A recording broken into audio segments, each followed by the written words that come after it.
আসসালামু আলাইকুম। সংবাদে আপনাদের সবাইকে স্বাগত জানাচ্ছি। আমি ফিরোজ তোহা। শুরুতেই আরবে কেবলস সংবাদ শিরোনাম। পুরোদমে ইরান, ইসরায়েল এবং নিরীহ ফিলিস্তিনিদের মাঝে ভয়াবহ যুদ্ধ চলছে হামলা পাল্টা হামলা। এরই মাঝে আমাদের হাতে এসে পৌঁছেছে এই যুদ্ধের সর্বশেষ গুরুত্বপূর্ণ সবথেকে তাজা আপডেট সংবাদ আপনাদের জানিয়ে দিব। প্রথমেই জানাবো আবারও ইয়েমেনি ক্ষেপণাস্ত্র হামলা, ইসরায়েলি বিমানবন্দর বন্ধ ঘোষণা। ইসরায়েলের বেন গুরিয়ন আন্তর্জাতিক বিমানবন্দর অনির্দিষ্টকালের জন্য বন্ধ ঘোষণা করা হয়েছে। ইয়েমেনের সশস্ত্র বাহিনীর এক ক্ষেপণাস্ত্র হামলার পর ইসরায়েলি বিমান চলাচল কর্তৃপক্ষ এই সিদ্ধান্ত নেয়। আগত ও প্রস্থানের সব ফ্লাইট বাতিল করা হয়েছে। এরপর জানাবো ইসরায়েলের প্রধানমন্ত্রীর মুখপাত্রকে বরখাস্ত নেপথ্যে নেতানিয়াহুর স্ত্রী সারা নেতানিয়াহু।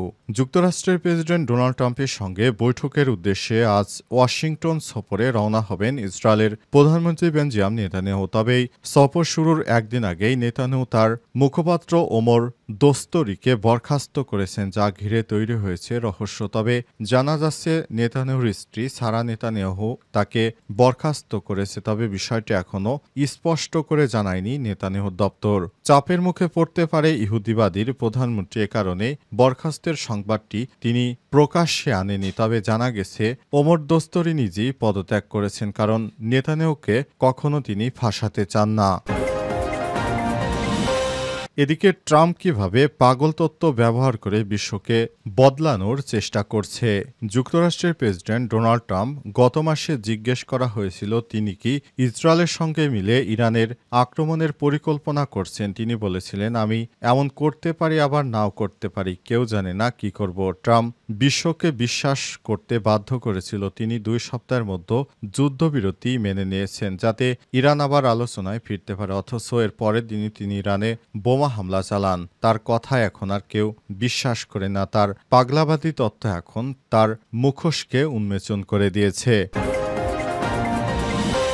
এদিকে ভারত পাকিস্তান যুদ্ধের পর ফ্রান্সের তৈরি রাফাল নিয়ে অপপ্রচারে নেমেছে চীন। অভিযোগ ফ্রান্সের। ভারত ও পাকিস্তানের সাম্প্রতিক আকাশ যুদ্ধের পর ফরাসি তৈরি রাফাল যুদ্ধবিমানের কার্যকারিতা নিয়ে প্রশ্ন তুলেছে চীন। ফ্রান্সের গোয়েন্দা সামরিক কর্মকর্তারা দাবি করেছেন, রাফাল এর সুনাম ক্ষুণ্ণ ও বিক্রি ঠেকাতে চীন কৌশলগতভাবে অপপ্রচার চালাচ্ছে।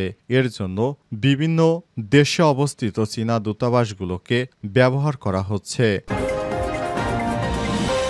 এবং সর্বশেষ জানাবো দিল্লি থেকে লন্ডনে যাচ্ছেন শেখ হাসিনা, যা জানা গেল। সম্প্রতি সামাজিক যোগাযোগ মাধ্যমে একটি ভিডিও ছড়ে পড়েছে। সেখানে দেখা হচ্ছে শেখ হাসিনা নাকি লন্ডনে চলে যাচ্ছেন দিল্লি ছেড়ে। তবে আজ ফ্যাক্ট চেক রিমার স্ক্যানার থেকে বিষয়টি জানানো হয়েছে শেখ হাসিনা এমন কোনো কিছু করছেন না, তিনি লন্ডনে যাচ্ছেন না। তবে লন্ডনে যাওয়ার বিষয়টি সম্পূর্ণ ভিত্তিহীন।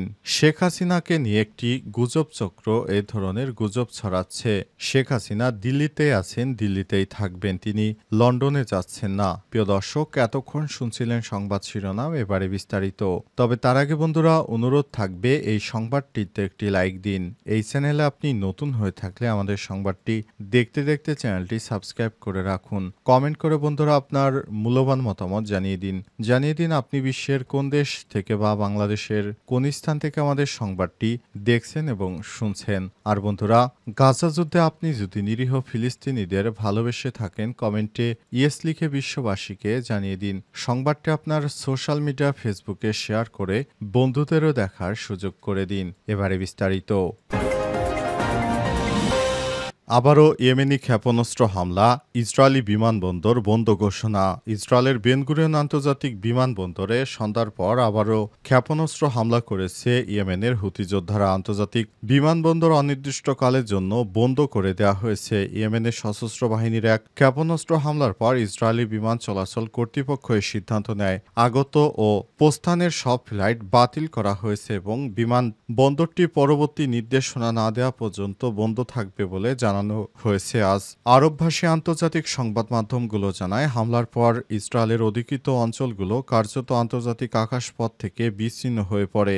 ডেড সি এলাকার বিভিন্ন স্থানে বিমান হামলার সতর্কতা সাইরেন বাজতে শুরু করে। তবে এখন পর্যন্ত হতাহত বা ক্ষয়ক্ষতির কোনো আনুষ্ঠানিক প্রতিবেদন পাওয়া যায়নি। ইসরায়েলি সামরিক বাহিনী এক সংক্ষিপ্ত বিবৃতিতে জানিয়েছে হামলার সময় তাদের আকাশ প্রতিরক্ষা ব্যবস্থা সক্রিয় ছিল এবং তারা হামলার প্রতিরোধে কাজ করেছে। এই ঘটনায় মাত্র এক সপ্তাহ আগেই ইয়েমেনি সেনাবাহিনী বেন গুরিয়ন বিমানবন্দর লক্ষ্য করে ব্যালিস্টিক ক্ষেপণাস্ত্র হামলার দায় স্বীকার করে। 1 জুলাই আল মাসিরা টিভিতে প্রচারিত এক টেলিভিশন বিবৃতিতে ইয়েমেনের সামরিক মুখপাত্র ব্রিগেডিয়ার জেনারেল ইয়াহিয়া সারি আরও বলেছেন, তেল আবিবের বেন গুরিয়ন বিমানবন্দর লক্ষ্য করে আমরা ফিলিস্তিন 2 নামের একটি হাইপারসনিক ব্যালিস্টিক ক্ষেপণাস্ত্র ব্যবহার করে একটি বিশেষ সামরিক অভিযান পরিচালনা করেছি। তিনি আরও জানান, ওই হামলা সফলভাবে লক্ষ্যে পৌঁছেছিল, যার ফলে মিলিয়ন খানেক দখলদার আশ্রয় কেন্দ্রে ছুটে যায় এবং বিমানবন্দরে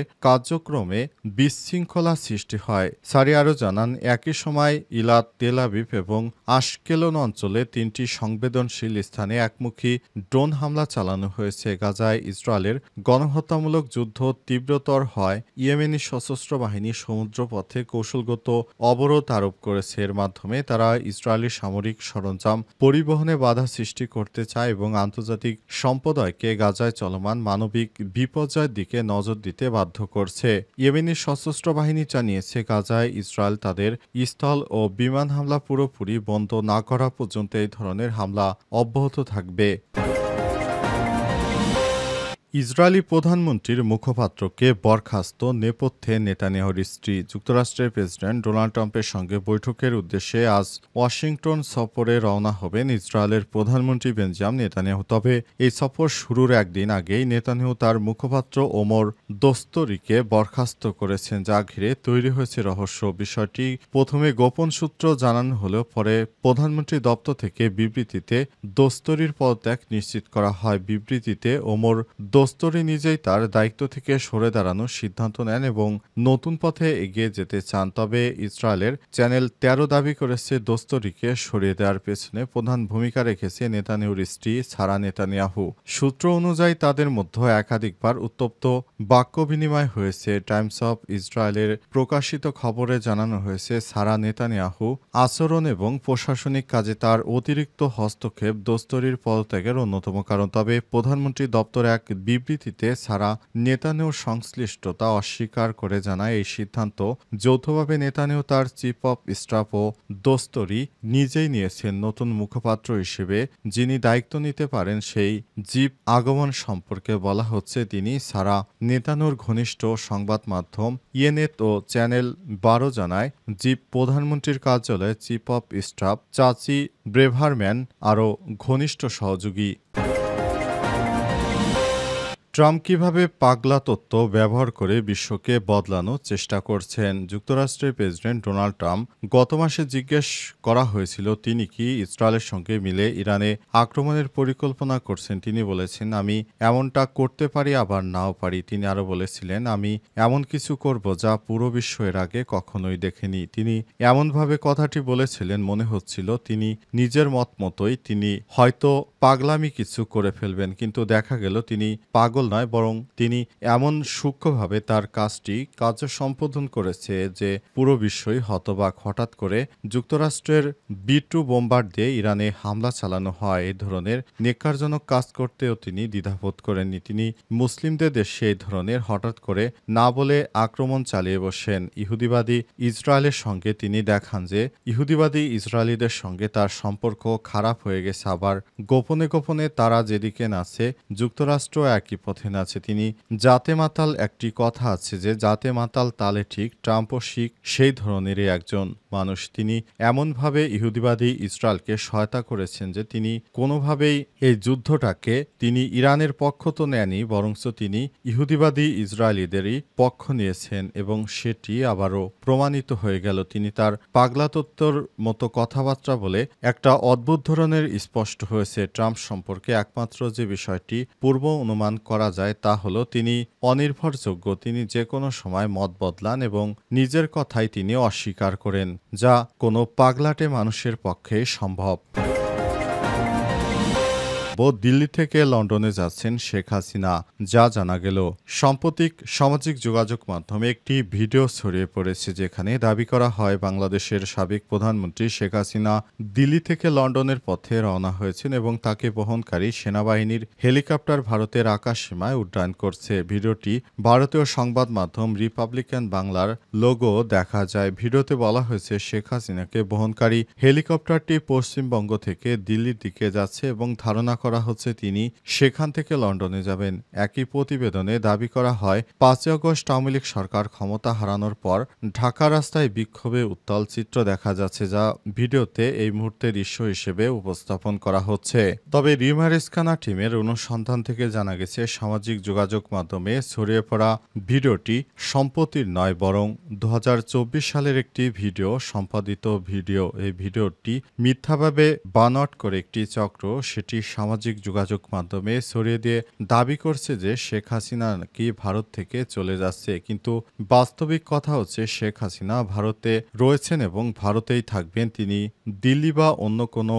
দিল্লিতেই থাকবেন, অন্য কোনো রাষ্ট্রে যাচ্ছেন না, এমনটাই জানিয়েছে ফ্যাক্ট চেক বা রিমার স্ক্যানার। তাদের তথ্যমতে যে ভিডিওটি ভাইরাল করা হয়েছে সেটি একটি সম্পাদিত অর্থাৎ ভুয়া ভিডিও। এই ভিডিও সম্পর্কে কেউ যেন বিশ্বাস না করে। এটি কারা যে তৈরি করেছে সে বিষয়ে তদন্ত করা হচ্ছে, কারণ এই ধরনের অপপ্রচার কোনোভাবেই মেনে নেওয়া যায় না। আজ একটি সংবাদ মাধ্যম থেকে বিষয়টি নিশ্চিত করা হয়েছে।